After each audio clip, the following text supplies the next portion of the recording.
Hi everyone, it's wonderful to be here as part of this, this conversation on empowering women through a just transition. And I think as I sort of look back, I first started working in this field at the time of the Rio Earth Summit in nearly 30 years ago in 1992, and it's wonderful one of our panelists started at the same time, who I'll introduce shortly. But I think one of the things that certainly to me has been the most hopeful, the most important and the most challenging imperative that has started to emerge on both the Sustainable Development Agenda, but specifically the climate agenda over the past decade, and particularly, we're seeing here in the past few days at COP, is this crucial importance of climate justice. And I think this enormous responsibility that all of us share, certainly those of us privileged to be in the room, and the people like myself and others who came from overseas who were able to get the visas to be in the room, let alone our governments and our corporate leaders and our institutional investors, this responsibility that we all share to support and empower as much as possible the people, the households, the communities, and the regions and sub-regions of countries that are, as Yvette and I had said, most vulnerable to the negative impacts of climate change, and often most excluded from the opportunities involved in new jobs and new opportunities for a green and a net zero or carbon zero transition. And so the focus that we want to sort of zoom into on our panel today, and hopefully get your comments and feedback from all of you, is what role can, particularly business, as business fights poverty, what role can business play in partnership with governments, with civil society, with Indigenous peoples groups, with women's groups, with youth groups, to really focus on that empowerment agenda for vulnerable people and households and communities. And we all know, and we've already heard several times in this session, that women are often particularly vulnerable, whether in their roles as domestic partners, as parents, as mothers, or in their role as producers and suppliers and workers and distributors in global supply chains. And so we really want to focus in on women and how do we achieve a gender-just transition to a net carbon economy. And we have a great panel who will help us in that discussion. I think sort of just three other comments before I introduce the panelists. I think there's sort of three key themes that I hope we'll be able to discuss, and which are I think particularly important to the sort of climate justice agenda. One is resilience and adaptation, and how do we strengthen the resilience of, in this case, women in particular, but vulnerable households generally. How do we strengthen their resilience to the negative impacts that are already happening all around us, and their ability to both respond and recover from climate shocks and climate-related disasters, and to adapt as much as they can to the situation that they're already dealing with. Secondly, in addition to resilience and adaptation, is access, and how do we ensure more affordable and equitable access, again, particularly for women and vulnerable households and communities, to essential technologies, products and services that are going to actually help them to be resilient or to be part of a just transition. And particularly today is Energy Day at the conference, and so particularly today we'll be looking at access to energy, but it's also access to finance. You can't get access to energy if you don't have the access to finance, and you often can't get access to either of those if you don't have digital inclusion. Access to healthcare, obviously sort of access to decent work and decent jobs, but we'll focus particularly on access to energy today and to clean energy. And then thirdly, in addition to sort of resilience and access, is opportunity and jobs. And how do we ensure that women in particular are not excluded from the opportunities and the new jobs being created in a just transition? And I'm sure Nick, one of our panelists, will pick this up, but research that's already been done by the London School of Economics is demonstrating the enormous potential for green jobs, and that they're often better paid, and but they require often a higher set of skills, and already we're seeing that women and young people are underrepresented in job creation. So how do we ensure that opportunity piece as well? So greater resilience, greater sort of access and opportunity, I think, are sort of three of the key themes I hope we'll pick up. As I say, we have a fantastic panel to help guide our discussion. I hope they'll all come up. If I can call on first Christina Serka, who is the CEO and sort of wonderful entrepreneur and leader and visionary behind Power for All. And she told me just before we started that the meaning of her surname in Polish is the spark that lights the flame. And so hopefully the sort of flame of new opportunities. Nick Robbins, who is the Professor in Practice for Sustainable Finance at the Grantham Research Institute on Climate Change and the Environment at London School of Economics. And Nick and I literally met over 30 years ago in the lead up to the Rio Earth Summit. And Nick, thank you for incredible leadership that he has shown over many, many years now, particularly in the area of sustainable finance. And last but certainly not least, Ellen Maines, who is an operations officer in the Gender and Inclusion Unit at the International Finance Corporation, the IFC, which is the private sector arm of the World Bank Group, currently based in Papua New Guinea. So wonderful to have the three of you with us.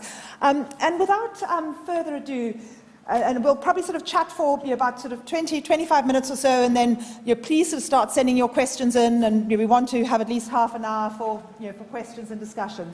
But Christina, can I start with you? And you're very like Monique, are really operating at the front line with people who need access to energy. Can you share an initial sort of story on some of the costs of lack of access and the opportunities of getting that access for women, and some of the specific actions that you're taking through Power for All to improve access? Over to you. Well, thanks for that, Jane, and thank you so much for being here today. It's great to see. This is a full house. It's fantastic. I know all of us are fairly people-starved and connection-starved, so it's really wonderful to see people coming together here today, and a big applause for Business Fights Poverty and the work that you do in bringing us together. And Jane, before I get into your question, I do just want to spend a minute on the theme for today, right? So the theme is equity. And that is a really important part of this discussion about access to energy. In particular, there is a bit of a debate going on in some circles of the world of we should just be going straight to equality, that everybody in the world should have the same amount of energy as quickly as possible. But the reality is we need some interim steps. So today there's almost around 1 billion people that still don't have access to energy. And then there's another billion or so that have intermediate access. So, lots of times power grids aren't working, et cetera. So it's just important to keep those statistics in mind, that we're in a world where we can run an entire business from a small device we hold in our hands. And yet somehow as a global community, we haven't prioritized getting these additional 2 billion people regular access to energy. And why is this important? Well, as Jane was mentioning, it's really a topic about opportunity. You just don't have the same opportunities in life if you start out not knowing if you're going to be able to use your computer that day, or if you realize that for your budget for the day for time, you have to spend 4 hours walking somewhere to charge your mobile phone. So these are all very important things, and oftentimes hard for those of us who live in, the cushy northern part of the world to really have empathy for. So I raise that because, in fact, it's actually a disproportionate effect, the results of climate change, just not on people who don't have as much energy, but in fact, women in particular. And so many times, and we also saw this with the pandemic, right, that women have to give up their aspirations for work, oftentimes to be at home and care for family and home. And, there's no judgment in that in terms of the choices that women want to make, but women certainly should have access to energy to make the choices they want to make for their lives. So just a few statistics, and Jane, you can correct me if I didn't answer all your questions. But so when we look back at the pandemic, for sure, it was women who lost more jobs than men did. And that's universal, whether you are in a developing country or a developed country. But then when we think about opportunity, one of the amazing things about renewable energy is not just what it can do in terms of helping us adapt to the future of this climate reality that we're in, but there's actually far more women that are employed by the renewable energy sector than fossil fuels. So in general, we can do better on that, and we can talk a little bit about some of those options, but altogether, the fossil fuel industry is about 22% women, and the renewable energy sector is about 20, well, I would say it's about 33%, if I'm recalling the IRENA numbers best. But what I want to say about that and specific actions in terms of what Power for All does, as well as what we can all do, I honestly think one of the #1 things we can do as a culture, regardless of where we live, is mainstream the use of renewable energy. Why? It's a more democratized sector. We've already known and shared this morning that there's more women employed there. But beyond that, particularly in decentralized renewable solutions, so those are mini grids, rooftop solar, sometimes it's appliances that can be used in those sort of weak grid or low energy environments that help people create businesses. But all of those are much more accessible. And in fact, what's great about the DRE community, as we call it, and that source of energy, is it's much more resilient, right? And so I actually come from California. I've been working in the energy field for over 20 years. But even where we have a completely built out grid, we don't have the resilience that we need. So we're building out mini grids to support our main electrified grid. And what's great about decentralized renewables, and part of what Power for All works to do, is it's faster, it's less expensive, and it's actually a great way for women to get access to energy that they can own and control and use to make choices in their lives. Great.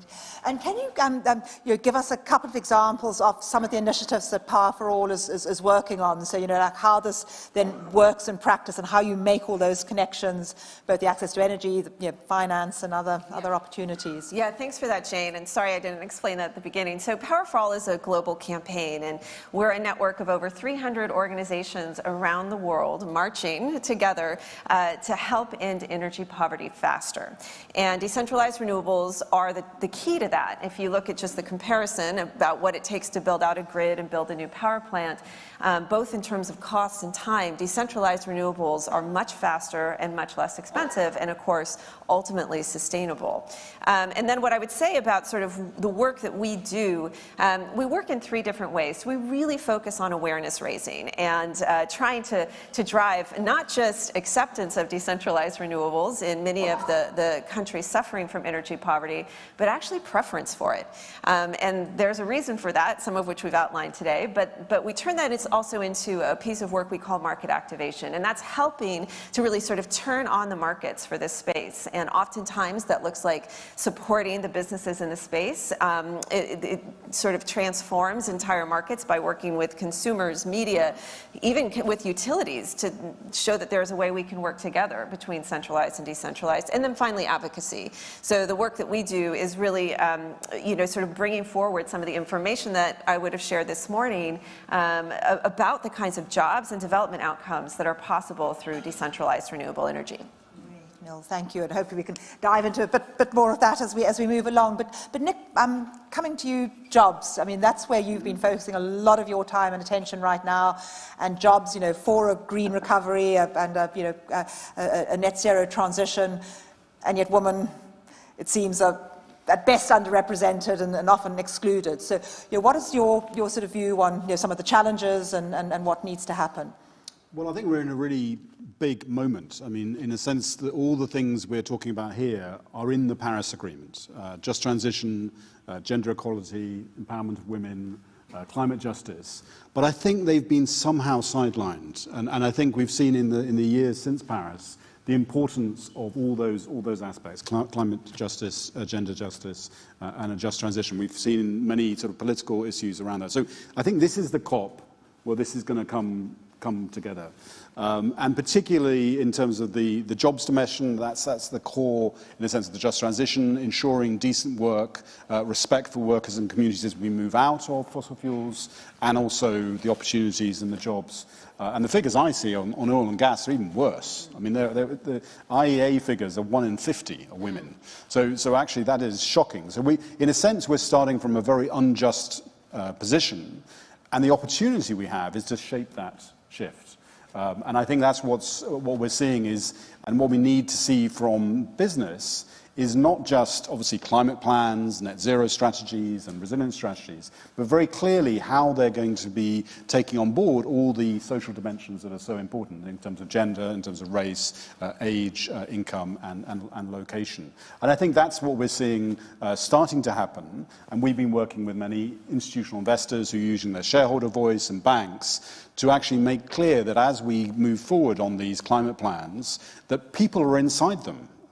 Many of you may have heard of the Task Force for Climate-Related Financial Disclosures. There are no people in it. It's just carbon. It's extraordinary. We've got to bring the people, men and women, into this. And the jobs opportunity is huge, but I think it's got to be intentional. We've got to do this in a very, very intentional way. And so can we get down to like a detail on talking to institutional investors? I mean, what's the ask of them? What specifically can they be doing? And also sort of what are some of the most hopeful examples of either policies or commitments that you're seeing?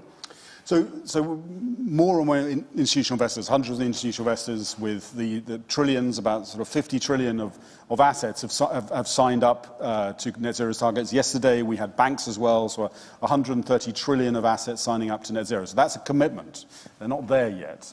But what we're seeing is a recognition now and commitments to just transition. So we have pension funds signing just transition into their climate strategies. We're seeing shareholder engagement. So here in Scotland, SSE is one of the leading renewable providers, and actually with shareholder engagement, questions and requests at their AGM that led them to deliver a just transition plan, which both talks about the transition out of coal and so on, and how to do that with respect for workers and communities, and then the transition in, and that's where the gender opportunity really comes forward. And I think that's where the exciting piece is: how do you ensure that those opportunities are provided across the population, and you end these huge imbalances, gender imbalances in the energy sector, which is so stark. And what are some of those opportunities? Is it primarily training? Is it how do we ensure that we don't just have the same old repeated patterns when it comes to science and technology and engineering and math education? And yeah, I mean, I think that there are a number of things which are part of the just transition. They're no real surprises. They're going to be right to work. There are going to be promotion and promotion of gender equality in the workplace, thinking about this in terms of supply chains and skills. But perhaps, if I could add a fourth to your list, is voice. Actually, people need to have voice. People need to have representation, men and women. And so in the workplace, in communities, in policy. And that's probably one of the things that has not been as effective in terms of actually ensuring the workers, men and women, both have a voice in these plans which are going to affect their lives. No, absolutely. And I think that, that making sure that voice is not just an advocacy voice externally coming in, but it's a voice inside organizations, through your business leadership groups, or preferably on boards of directors as we move forward, but giving much more voice to people who are currently excluded. So thank you. Coming back, sort of partly on the financing and the sort of enabling agenda, Ellen. You work for the International Finance Corporation, IFC. What are you doing? And I think your gender and inclusion unit played, certainly in my mind, a really important leadership role in getting the multilateral development banks as key partners of the private investors, to put gender much more at the core, and whether it was energy access or projects in general. So it'd be great to sort of hear your view on the challenge and some of the opportunities going forward. Thank you so much, Jane, and thanks Business Fights Poverty. It's really fantastic to be here. I am based in Papua New Guinea, and I've worked across the Asia-Pacific region. So I work with businesses to improve gender inclusion within their operations. And I wanted to give an example, actually, Jane, that really might help to sort of demonstrate the kind of work we do. We had a great program called Powered by Women, which is run across the Asia region, where we bring together renewable energy companies to make pledges. And we spoke before, Monique spoke about the importance of pledges. They make pledges to closing gender gaps within their operations. And we work then to give them training opportunities to really help them have the tools they need to start to close those gender gaps. So what that looks like is a few different things. We work with women as consumers. So we worked with actually a micropower company, to your points before, who previously used to turn up to villages and with a sign-up sheet and say, please join up to our energy solution.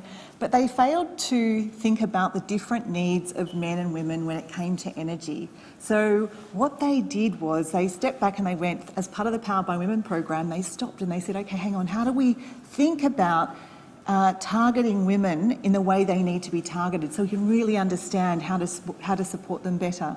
So what they did was, firstly, they had women-only consultations. So when they arrived in the town, recognising that electricity was actually rather new and that women and men didn't really know what equipment they could even operate within the home, they started to have these consultations, and they sat down with women and they said, what do you want to do?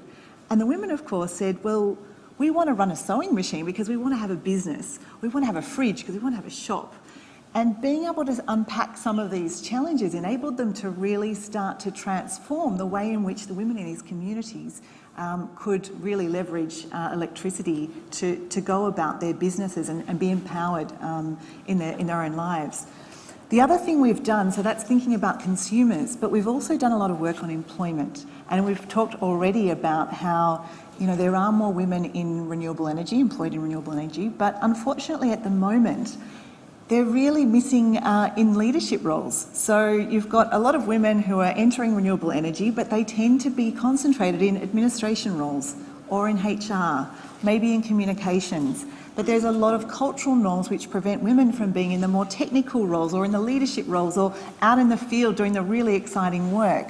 So we've done a lot of work on how do you start to look at recruitment. How do you ensure that you can effectively recruit women in technical roles? How can you start to think about policies and procedures and practices within the organisation that support women's employment? So things like childcare, workplace responses to gender-based violence. Monique spoke earlier about how women are so affected by violence. How can we make sure that it's not affecting their ability to get to work? So we work on those types of things with companies. And the last thing I wanted to highlight was women as stakeholders in communities. So a few years back, I had an opportunity to go and visit one of our Powered by Women companies who had a hydropower project. And I went to the village and visited some of the communities. And what I could see was that they'd have these consultations with the community. They'd sit down and they'd ask people what their concerns were. What's your concern about this new hydropower development?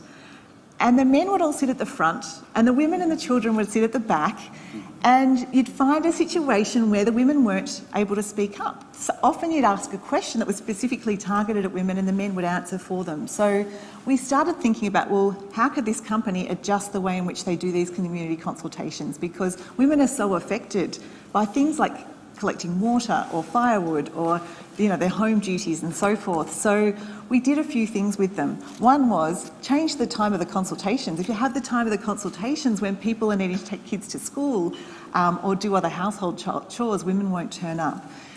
Then we looked at how do we make sure that women are represented on the village committees. So they actually made a quota where it was one man, one woman from each village committee that needed to be present. And they started to identify issues they hadn't identified before around dust and noise and childcare concerns and issues around women not having access to own land and not being part of the training. So they really shifted things around. So these are just some examples from our work, Jane, that I thought might bring to life some of the things that we're talking about. Great. And I think just such great example that sometimes it's some really simple solutions, and it's about both giving woman voice and then providing that environment where there's listening happening, and that they feel safe and comfortable sharing what's important to them, but that it's being listened to and incorporated into whether it's a multilateral development bank or a major company. Yeah, and building on this, and a sort of question for all of you. So Nick, you just casually sort of threw out this number that was agreed yesterday or committed to yesterday, 130 trillion, that's T with a trillion, US dollars, that has been committed to by the world's major financial institutions. How do we get that, just a tiny fraction of that, to the micro entrepreneurs, the small businesses, particularly woman-owned firms and others, what role can particularly the multilateral development banks, but other actors have in ensuring that in addition to equity and access to energy, there's the access to the financing that often enables the access to the energy. Yeah, and again, this is a huge opportunity. We have these hundreds of financial institutions, big banks, big investors, big insurance companies, who've all said they will commit to get their portfolios to net zero by 2050. So that's great, and we hope many of them will do that long before that. The issue, I think, for all of us here is how that is delivered. How that is delivered in a way that actually serves people who most need that finance, serves different communities, and serves the most vulnerable. And I think that is perhaps the challenge for us here at COP and going forward, is making sure that those net zero plans are not top-down technocratic, but actually respond to people's needs, to men and women's needs, and particularly vulnerable communities, and I think particularly the needs of developing countries. I get a sense of concern that you have the big targets, these 130 trillion, but actually what does that mean on the ground in developing countries and vulnerable communities? How are they going to get access to these large sums? So the great thing is commitment. I think the real thing is then going to be translating that into action and make sure that there are strong principles around gender equality, climate justice, just transition inside that, so that we shape it in a way that benefits people. Yeah. And having sort of principles which can also be sort of standardized in terms of then holding the financial institutions to account on whether they're adhering to those principles. Yeah. And Eleanor, Christina, do you want to sort of comment on this, financing and access to technology just more broadly? Yeah, I'm happy to. And I realize I'm sitting next to somebody who's associated with the multilateral development bank, so forgive me. But, one of the challenges, at least that I see in our sector, is that, a majority of this finance that we're talking about for infrastructure, of which decentralized renewables could be considered infrastructure. It's different than a centralized grid. But the majority of that money largely comes from multilateral development banks. And for those who don't know how they work, and you're welcome to correct me, essentially the country is the client. The client has to apply for a loan or agree to a loan from, for example, the World Bank. So the World Bank is a bank, and they have to push out a certain target amount of money. Now, the way this is set up is you get rewarded in most of these investment environments for pushing out large sums of money as quickly as you can. But what's going on in this sector is many of the companies are smaller, and the amounts that are needed to borrow are much smaller as well. And so when you talk about a program and getting money, through countries to local, say, decentralized renewable countries, somebody who wants to build a mini grid, et cetera, it's actually quite challenging because the ticket size is quite small. And so, I think one of the things we need to think about, and I am not in your world at all when it comes to, big, sums of money and investors and all of that, but we need to think about ways of doing intermediary institutions that can adapt and work with the actual environment on the ground if we're talking about access to energy, where we're helping people use not just energy, but also build businesses off of that energy. And, in just one example, we're running a pilot in Uganda called Utilities 2.0. And it's really trying to bring the decentralized renewable community together to build a meaningful load, to connect people quicker, and then that becomes of interest to a centralized grid. And so once that's created, you've taken a lot of the disincentive away from expanding a grid out to a rural area, right? Because we're actually creating load centers. And to really make that work to stimulate demand, again, because, the energy systems work when there's demand and supply that work, in parallel. But to stimulate that demand, people need to learn how to use energy. New users, as we just heard, they oftentimes don't know how. And then what do you do to work your way up the energy ladder? How do you start reaping some of the benefits of not sending all your money out the door to kerosene, right? And so there's just all sorts of interesting topics here about how, even if there's these huge commitments, how to release that money and get it to the people in the sizes that they need and can use. crucial, yeah.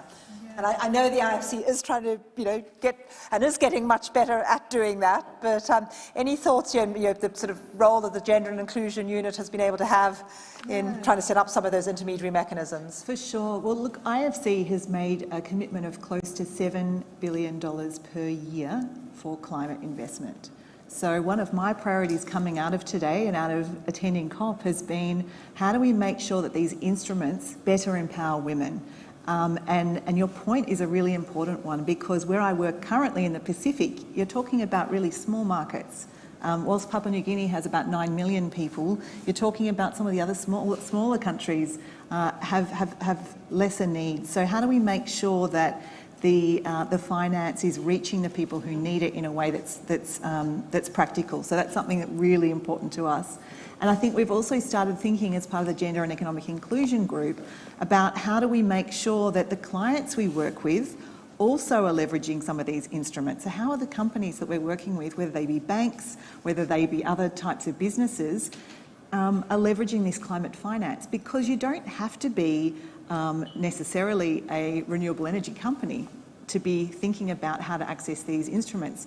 For example, you might be an organisation who produces food or is involved in the supply chain. So how can you make sure that we can support women entrepreneurs in supply chains and ensure that we're thinking about different climate solutions along the way? And actually, I'm really excited because we're currently looking at this in Fiji. We're designing a new women's employment project, and we're looking at how could we think about introducing this element of supply chains into our climate work there. So I think there's some really wonderful opportunities, because we've seen so many of these markets struggle so much in the past year or so. In Fiji alone, there was 5 tropical cyclones plus the pandemic. So you can see how this is affecting communities, individuals, businesses. It's something that we're really excited about working on. Well, thank you. And we're getting to the point where we want to sort of open up for questions. So I hope some of you are putting questions through Slido, and our colleague Katie will be, I think, coming on screen just now. But as we lead into that, given we are here being hosted by our friends at Business Fights Poverty, what would be your call to action? And all three of you have already sort of touched on this, but to the sort of the larger, not just the large multinational companies, but utilities, large national companies, what should the business community be doing, particularly from this perspective of empowering women through both a just transition, as well as energy access? Yeah. And I'll go who was first? Yeah. Hire women. That's the number one thing you can do. I mean, our board is 50% women. We're women run. I think we have 25% men in our workforce, and it makes a difference. That's the number one and easiest thing people can do. I mean, the clear thing for big corporates is to have a very clear plan, which has a climate plan and has gender, inclusion, and diversity at the heart of it. On Friday, there'll be a launch of a toolkit for business led by energy sector CEOs, BP and SSE and others, from the Council for Inclusive Capitalism, which is working with the Vatican on these issues. And I think that's one of the first things I've seen, actually, from the business sector, adopting just transition and making it theirs, and very clear principles around social dialogue, rights of work, gender empowerment, and so on. And this is from energy sector CEOs. So look out for that. And I think, again, as companies come forward with their climate plans, make sure that they are really incorporating the voice and skills of their people inside. And really holding them to that. So that link again between the, as many of you will know, but some of you might not, it's an acronym that's become very popular is ESG, Environmental Social Governance sort of metrics for business. And I think one of the biggest challenges that has happened, apart from the fact that it's an acronym, is that the E and the S and the G have become very siloed within companies. And so, a company shouldn't have a climate plan without looking at the social impacts of it, or, companies looking at the hiring and some of their sort of social impacts, their human rights issues, should be understanding the impacts of climate and also biodiversity loss and water. So, certainly between the E and the S, we just need much more coordination, within companies. And so, I think, and some of the examples you've given are good ones there. But Ellen, yeah. Yeah, and I think to add to that, addressing gender and climate is not about risk. Companies need to see it as an opportunity for jobs, an opportunity for growth, an opportunity for economic development. This is something that's really important. So I'd encourage companies to think about removing barriers to women's participation, whether it be putting in place supports for flexible working, for childcare, workplace responses to gender-based violence, thinking about the benefits that they can offer to men and women, whether it be training, whether it can be, making sure that they're not held back from these opportunities. So one is about making sure that we remove those barriers, but really start getting serious about some of these commitments. It's not just about a bit of gender dust, sprinkling a little bit of gender dust over everything. It's about actually being serious and walking the talk, having women on boards, having opportunities for women to progress through the organisation, but also thinking about how to support men as well. Because what we're seeing is that when you have a more gender equal workforce, that you see really positive outcomes for men and women and everyone. So I think that's important. Yeah. Great. So Christina says sort of hiring more women to start with, and then retaining and promoting more women, because I think that's also the big challenge, and pretty much all companies across all industry sectors, it's more or less sort of equal, and certainly in terms of skilled hires, men and women into the workforce, and then the higher you get up the company, to the sort of the chief executives level, it gets less and less women in leadership positions, and so that sort of retaining them is also crucial. And anything, as I will be getting Katie, I think, joining us very shortly. But one thing I'd like maybe to come back to, depending on the questions, is also sort of women in supply chains. And given that nearly 50% of smallholder farmers are women, women are most of the workers in factories. What more can be done? Empowering them as well, particularly from a climate perspective. But let's get Katie in first, and then we'll see what we've got. And I hope people are in the audience putting some questions into Slido, and feeling that your voices are being heard as well. Indeed. Katie, you've been very busy on Zoom, I can see, and thank you everybody for posting your questions on Slido. Very busy there. Katie, can you bring it all together? Probably not, but I will do my best. So, first of all, if you are in the room, just a reminder that there is Wi-Fi available for you. So COP26 Green Zone is what you're looking for, and then the password is Green Zone. So, Jane, if it's useful to you, I've tried my hardest to bundle some questions together, because we have got so many flooding in from people who are in the room via Slido and also via the online virtual session that's going on simultaneously. I mean, we have people from around the world, as I mentioned earlier. So a bundle of questions. One bundle of questions we've heard from both Diane and also Aftab, who are both really interested to actually hear from Monique again, who is still online, and I can see her lined up and ready, around the most prevalent and different types of clean energy solutions and energy sources that she's working on. And then I also see a number of questions from Lydia and from Amber and others around really what's the role of business, particularly in supporting those more local communities. So sort of creating, how do we create that bridge between bigger business and the local? So I'll give you those two big kind of meaty questions to start with, and then I can share more as soon as you're ready, James. Monique back in, and then Christina, you and Ellen might also want to comment on the sort of most prevalent and different types of technologies. Yes, can we have Monique now? For those of you who saw her name on the agenda, Monique was not able to be with us today due to COVID restrictions, but you are with us live, I believe. Thank you, Monique. Thank you, Yvette. Thank you for the questions. I hope everybody can hear me. Is it okay? Okay. So the Green Girls Organization, what we do is we provide solar installations that provide electricity, that is lights.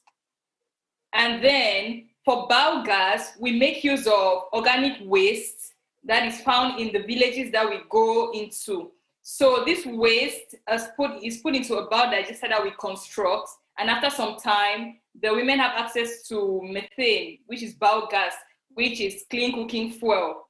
And then when you construct biodigesters, you automatically have access to organic fertilizer, what they call in the technical language slurry.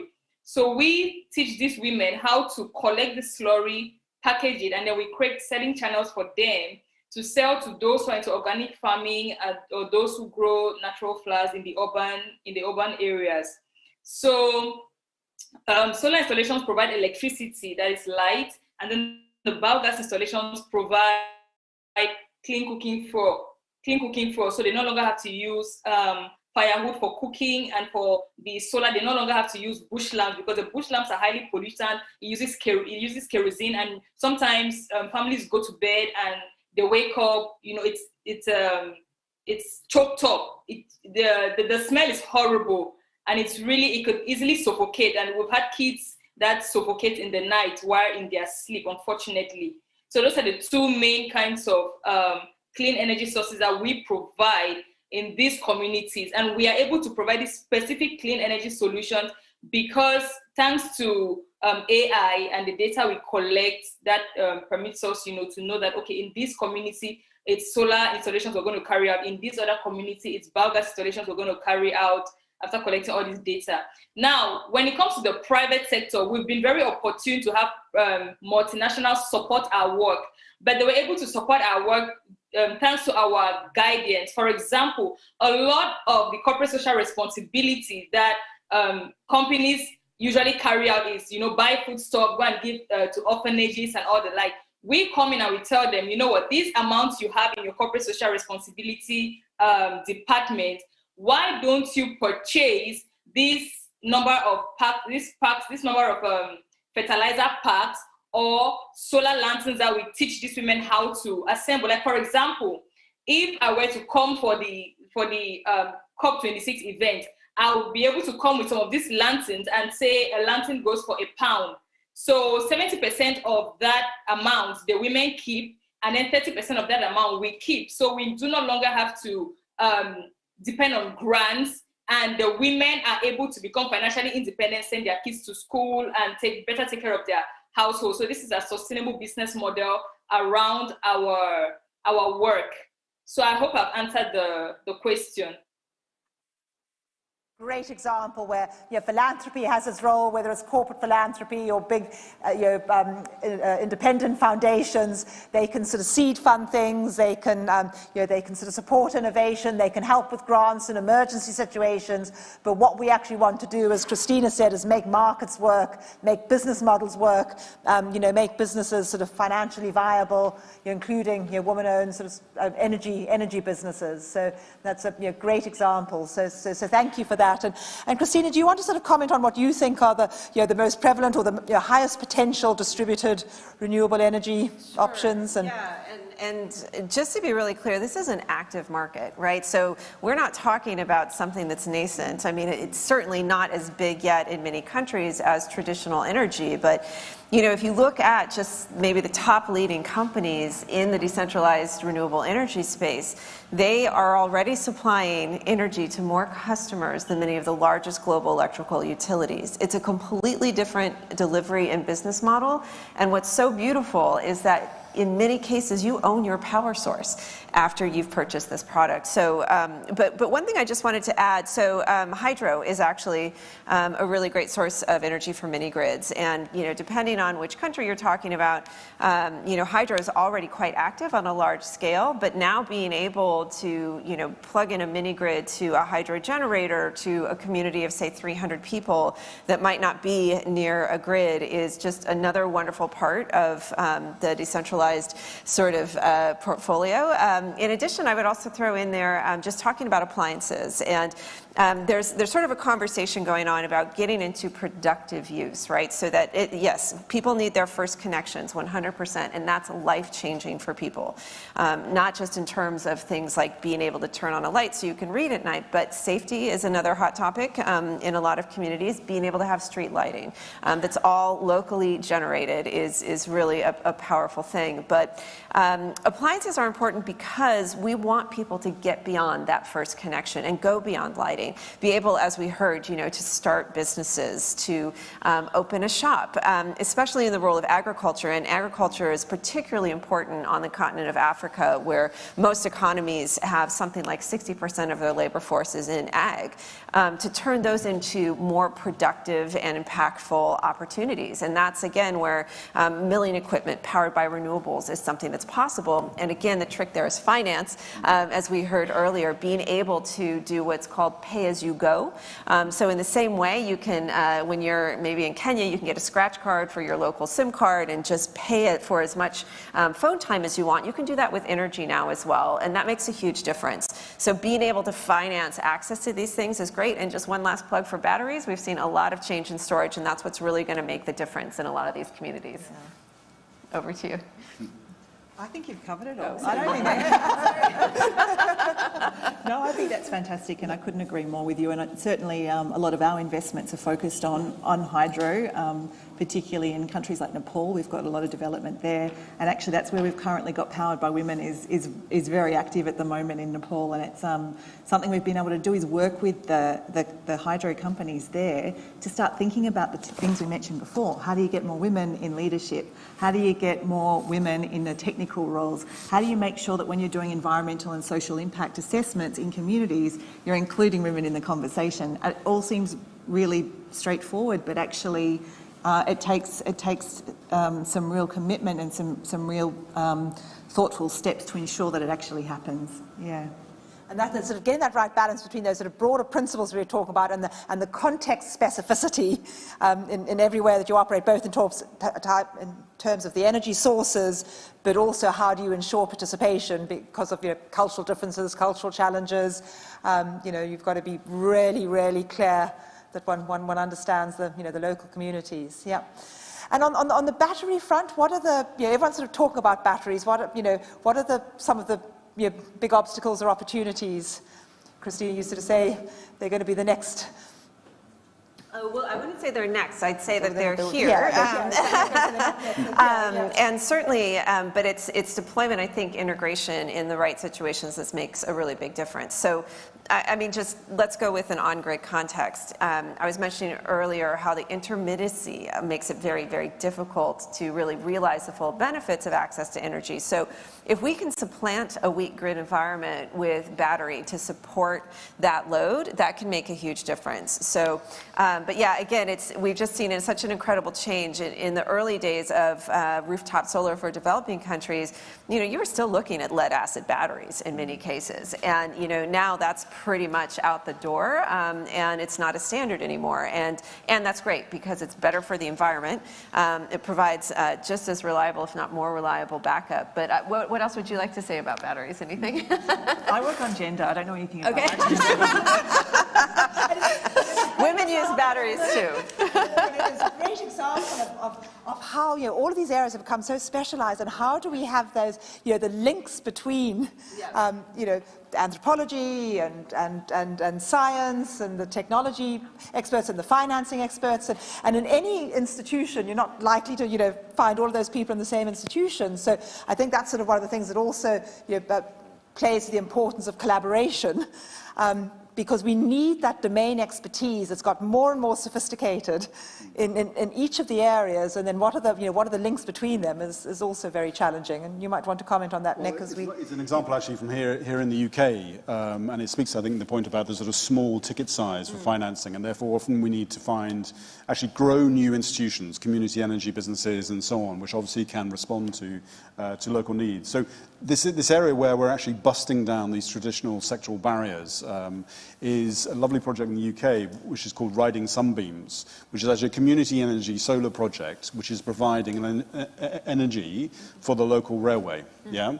Now, if you did that all across India and you use this, and actually you think about the connections there, then again, you're connecting these different sectors, which previously the railways are over here and the community energy over here. So there's huge transformational potential. But you do need often these community-owned organizations who can actually take things forward. And you need big banks who can actually deal with those and actually have particular strategies to finance those as well. Because as you're saying, they like to finance larger scale, simpler projects. Great. And I don't know if Kate is going to come back with one or two more questions, and then we will start wrapping up here. Oh, I don't know whether I'm live now, but here I am.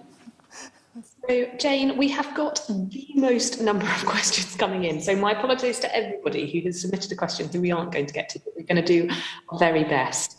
Jane, given today is all about gender, there were some questions that came in on the chat around actually how can organisations better support women to overcome the obvious barriers that we've been discussing today? So there's quite a lot around addressing cultural norms. So there's a question from Talia, from Nazmul and others around actually how do we help women overcome these challenges? Okay, great. Anyone want to comment on that? So not just the challenges of cultural norms, but challenges in general, which I think we have picked up already a little bit. But any other thoughts? Yeah. Hiring women, retaining women. Yeah. Well, I would just say what we practice in our organization, which is really raising the level of ambition for the women in our organization.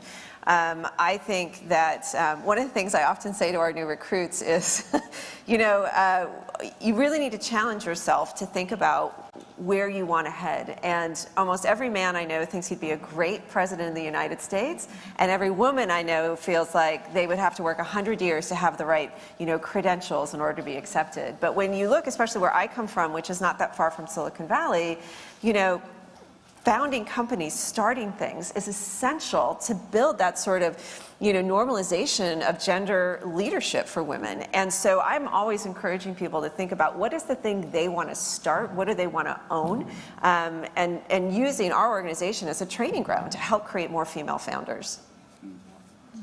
And Nick, any other on the just transition? Again, is to make it essential. In one way, actually, the sustainable finance community is getting much better, and actually has many women leaders. But I think actually is to make it clear that gender is not a sort of a soft issue at the side of climate, but is absolutely essential for delivering targets. And I think that we're starting to see that in businesses, but not enough who are making these connections. I think an explicit link in terms of recruitment and promotion, and really in terms of inspiring the workforce as well. Absolutely, great. And Ellen? Perhaps an example from my work at the moment. So I mentioned I'm based in Papua New Guinea, and we've noticed that because it is an environment where there are a lot of technical trade type roles available, that women are really struggling to break into the sector. For cultural reasons, for reasons of lack of access to training and so forth. So actually we're working on a really exciting project at the moment and developing the Centre for Women in Trade.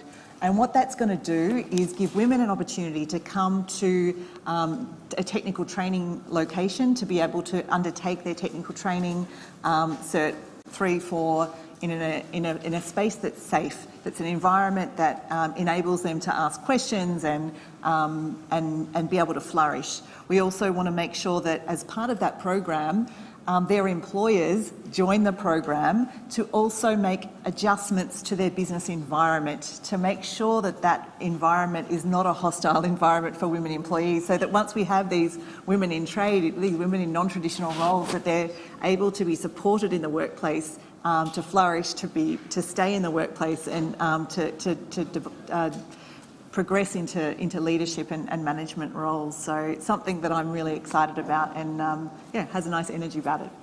It's great just hearing about these things that are happening. And I think one final one sentence or a couple of sentences closing comments from each of you. Business Fights Poverty always sort of likes all of us to sort of give a pledge or a commitment or something to think about going forward, or a challenge to business. So any closing comment? I mean, I think one stakeholder we haven't talked here yet is trade unions. And I think, again, that's something for business really to recognise that trade unions are a vehicle that can help in this empowerment of women. So I think that's one thing, and I think certainly the ITUC here has been very brave, I think, in actually promoting the just transition. So I think talk to trade unions within your business and see about how that can be an accelerator of women's empowerment. And the other is supply chains, I think. And it's more a concern, and it's a concern about, I suppose, the critical minerals and metals and so on, which are going into the renewable energy and electric vehicle revolution, which is fantastic, but really thinking a lot more about due diligence and standards and human rights standards across that, because this is going to be a huge, which you know very well, huge minerals and metals development, and the prospects for that going well are not necessarily very good at the moment. So we've got to make sure that we really focus on those supply chains. Great. Fantastic. I'm just sticking with what I know, which is hire women. And I mentioned this before, but really important to make sure that our climate finance instruments are considering ways in which to empower women. That's my commitment, is to find out how I can do a better job at that within our organisation and make sure that we are hitting the mark with the work that we do. Absolutely fantastic. And I mean, just three highlights from my side. I think that first one, I think you've all said it in different ways. It's whether you're a company, whether you're a financial institution, whether you're a government, any climate plan needs to think about the people impacts and both gender and other types of the sort of social impacts, number one. I think number two, from the business perspective, this need to combine the core business. It's first and foremost about how the core business is run, who you have, the people who work for you, your supply chain, and yes, also the corporate responsibility, the philanthropy, the advocacy voice, but it's fundamentally about how you run the core business. And then I think, your third and final point from my side is that importance of that individual leadership. And I think, we talk so much about these institutions, these big, world banks and governments and large companies, but so much of it, I think, does come down to the individual and the individual leadership. And so thank you, Monique, who I hope is still with us, and Katie online, and Ellen, Christina, and wonderful Nick from many years of friendship. Thank you for being with us all today. So thank you.